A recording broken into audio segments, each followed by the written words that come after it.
estética o lo que se quiera, pero no es en presente. Y todos los juegos se juegan solo en presente.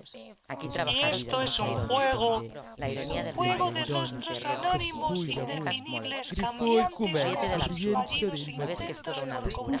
Susurra un embrión de Colás donde un poema de Alejandra Pizarro. Susurra un embrión de Colás donde un poema de Alejandra Pizarro escupe una canción de ritmo sobre la Venus de La W. Un juego de rostros anónimos, indefinibles, Babel es lo que cambiantes como sus el fallidos absurdo intentos como por comunicarse con los otros, con equivale el al dibujo prójimo, en la con uno carpeta mismo.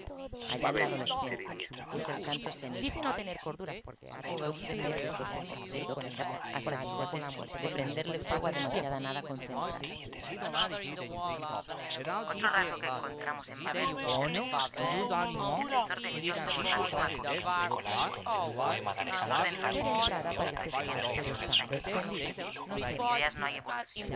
Babel es locura y su salvación, el absurdo como